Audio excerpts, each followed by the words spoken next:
തന്നന്നൻ താനന്നൻ തന്നാനെ തന്നെ തന്നന്നൻ താനന്നൻ തന്നാനെ. ഹേ, ഇനിയിപ്പോ അടുത്ത കാര്യം കമന്റ്സ്.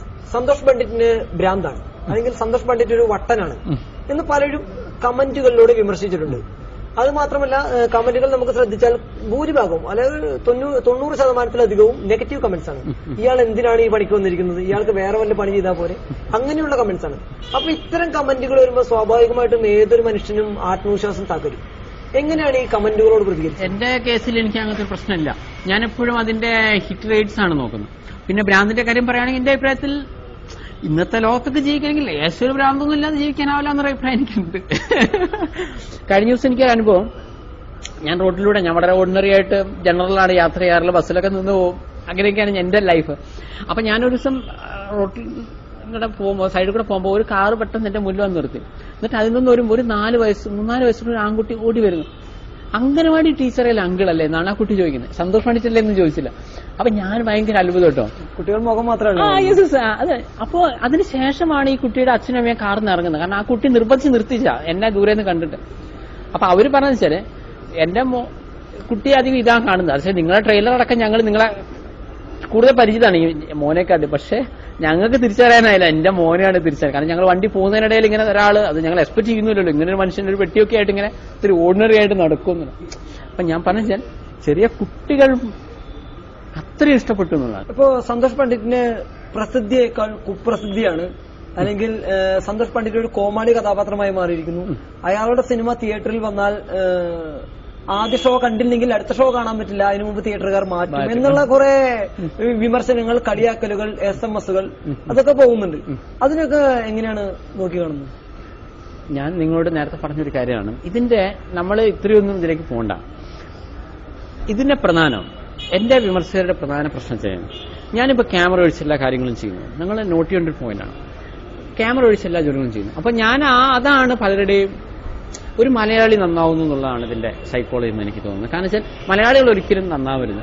ഈവൻ അത് ഞാൻ പറഞ്ഞത്, ഇപ്പൊ ഇന്റർനെറ്റ് സ്റ്റാറ്റിസ്റ്റിക്സ് റിസർച്ച് സർവേയുടെ റിപ്പോർട്ട് വന്നപ്പോൾ ആദ്യമായി ഒരാൾ എന്നെ രാവിലെ ഫോൺ ചെയ്ത് ചോദിക്കുന്നത് വെച്ചാൽ, നിങ്ങൾ ഇതിൽ ഒരുപാട് അഹങ്കരിക്കേണ്ട കാര്യമൊന്നുമില്ല, ബൈ ചാൻസ് സംഭവിച്ചതാണ്, നിങ്ങൾ വിചാരിക്കുന്നത് അത് മുഴുവൻ എല്ലാവർക്കും ഇഷ്ടപ്പെട്ട് കണ്ടാണോ? അപ്പൊ ഞാൻ പറയുന്നത് വെച്ചാൽ ഞാൻ ഇതിലിപ്പോ ആരോടെങ്കിലും, ഞാൻ എവിടെ എന്ത് അഹങ്കരിച്ചു, ഞാൻ ആരോടെയും കാണുകയാണെന്ന് പറഞ്ഞു, ഇത് ഞാനാണോ റിപ്പോർട്ട് ന്യൂയോർക്കിൽ നിന്ന് ഇറക്കിയത്? ചിന്തിച്ചു നോക്കേണ്ട കാര്യമാണ്. ഇവിടെ പലരും സന്തോഷ് പണ്ഡിറ്റിന്റെ നമ്പർ എന്ന് പറഞ്ഞാൽ അവരുടെ നമ്പറാണ് പലരും കൊടുത്തത്. നിങ്ങൾ ചിന്തിച്ചു നോക്കും. അതേസമയം ഞാൻ ഒരു ഇന്റർവ്യൂവിലാണ് ഞാൻ പറയുന്നത്, കാരണം അത് ഒരിക്കലും ഞാൻ അധികം ഈ കമന്റ്സ് ഞാൻ വായിക്കാറില്ല. ഒരിക്കലും ഞാൻ ആ കമന്റ്സ് നോക്കുമ്പോൾ സന്തോഷ് പണ്ഡിറ്റിന്റെ നമ്പർ എന്ന് പറഞ്ഞ് പല നമ്പർ അവരുടെ നമ്പർ കൊടുക്കുകയാണ് ചെയ്തത്. അതിന്റെ പ്രധാന കാര്യം എന്താ വെച്ചാൽ, പിന്നീട് ഞാൻ എന്റെ നമ്പർ കൊടുത്തപ്പോഴാണ് ഞാൻ മനസ്സിലാക്കുന്നത് ഒരുപാട് പെൺകുട്ടികളൊക്കെ ഫോൺ ചെയ്യുന്നു. അപ്പൊ ആൺകുട്ടികൾ വിളിക്കുമ്പോൾ അവർ ചീത്ത വിളിക്കുകയും പെൺകുട്ടികൾ വിളിക്കുമ്പോൾ സംസാരിക്കുകയാണ് ചെയ്യുന്നത്. ഇപ്പൊ കഴിഞ്ഞ ഓണത്തിന് ഞാൻ കർണാടകയിൽ പോയിരുന്നു. അപ്പൊ ഇതേപോലുള്ള വാക്കുകളുണ്ട്. അപ്പൊ ഞാൻ മനസ്സിൽ വിചാരിച്ചു, ഇവർക്ക് മലയാളികളുടെ യഥാർത്ഥ മണ്ടന്മാർ, ഇവര് യൂട്യൂബ് ഒന്നും കാണാത്ത ഭാഗ്യമാണ് ഭഗവാനെ.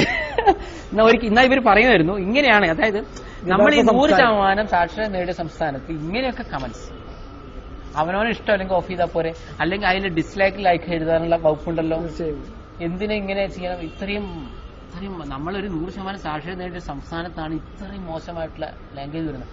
അതാണ് ഞാൻ പറയുന്നത്, അത് ശരിക്കും കണ്ടിരുന്നെങ്കിൽ മലയാളി അല്ലാത്ത ഒരുത്തം പറയും ഇങ്ങനെയാണെങ്കിൽ ഞങ്ങൾക്ക് സാക്ഷരത വേണ്ട.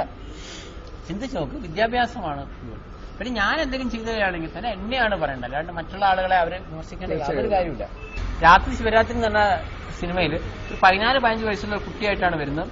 അപ്പോ അത് ശരിയല്ല, ചെറിയ കുട്ടികളെ വെച്ച് അങ്ങനെ ചെയ്യാൻ പാടില്ല. പക്ഷെ ഞാൻ പറഞ്ഞ ആ സിനിമയിലെ സീൻ 14 വയസ്സുള്ള കുട്ടിയാണ്, അത് ഇവർക്ക് മനസ്സിലാവണമെങ്കിൽ സിനിമ ഇറങ്ങേണ്ടി വരും, കണ്ടുവരും. അതേപോലെ ഇവർ പറഞ്ഞ കാര്യം ചെയ്യാൻ ഞാനും എന്റെ നായികയും തമ്മിൽ 7 വയസ്സിന് വ്യത്യാസമുണ്ട്. ഇത്രയും വയസ്സ് ഗ്യാപ്പ് ഒരിക്കലും പാടില്ല. ഇവിടെ 25, 35, 45 വയസ്സിലെ കുറഞ്ഞ കുട്ടികളായിട്ടും എല്ലാവരും ചെയ്യുന്നുണ്ട്.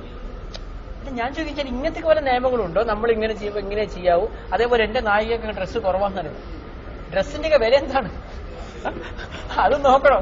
എന്നിട്ട് ഞാൻ ഇത്രയും ഡ്രസ്സ് വാങ്ങിച്ചു കൊടുത്തു. അതാണ് എല്ലാ വിമർശനങ്ങളെയും പോസിറ്റീവായിട്ട് ചിന്തിക്കുക.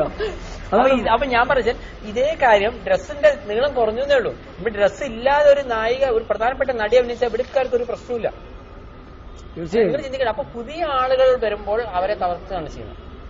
അപ്പോ ഇനി അടുത്തൊരു കാര്യം, ഇപ്പോ കൃഷ്ണനും രാധയും എന്റെ സിനിമാ ജീവിതത്തിലെ ഒരു യൂണിവേഴ്സിറ്റിയാണ്, അല്ലെങ്കിൽ അതിൽ നിന്ന് ഒരുപാട് പാഠങ്ങൾ പഠിച്ചു. അപ്പോ പരീക്ഷിക്കാനായി അല്ലെങ്കിൽ താങ്കൾക്ക് പഠിക്കാനായി ജനങ്ങൾക്ക് മുന്നിലേക്ക് ഒരു സിനിമ ഇട്ട് കൊടുക്കണം, അല്ലെങ്കിൽ ഇത്രയും കാശ് ചെലവഴിച്ചൊരു സിനിമ എടുക്കണം എന്ന് ചോദിച്ചാൽ താങ്കൾ എങ്ങനെയായിരിക്കും അതിനോട് പ്രതികരിക്കുക? 100% അങ്ങനെ പറയുള്ളൂ. കാരണം വെച്ചാൽ എന്നെ സംബന്ധിച്ചോളം എനിക്ക് ചെറുപ്പത്തിൽ ജോലി കിട്ടിയിരുന്നു. ഞാൻ സിവിൽ എഞ്ചിനീയറിംഗ് സൈഡിലാണ് നിന്നിരുന്നത്, ഡിപ്ലോമ കോഴ്സായിരുന്നു. അപ്പോ അതിനുള്ളൊരു ക്ഷമയോ അതിനുള്ള സമയമോ എനിക്കില്ല. അപ്പൊ ഞാനൊരു കാര്യം മനസ്സിലാക്കി, ചെയ്തു പഠിക്കാം. ഞാൻ ശരിക്കും ചെയ്ത് പഠിച്ചതാണ് ഒരു ഫിലിം. കാരണം ഞാൻ ഇന്ന ഒരു സിനിമ സെറ്റ് കാണാത്തൊരു വ്യക്തിയാണ്. അതേസമയം ഇതിന്റെ അഡ്വാൻറ്റേജ് ഫിലിം എഡിറ്റിംഗ് ഞാൻ പഠിച്ചിരുന്നതാണ്. അതുകൊണ്ട് എനിക്ക് ചെയ്ത് വെച്ച ഒരു സാധനം എങ്ങനെ അത് ഫിലിം ആക്കാനെന്ന് എനിക്ക് അറിയാം. അതേസമയം എങ്ങനെ അത് ചെയ്യുന്നുള്ളത് എനിക്കറിയില്ല. തന്നന്നൻ താനന്നൻ തന്നാനെ തന്നെ തന്നന്നൻ താനന്നൻ തന്നാനെ ഹേ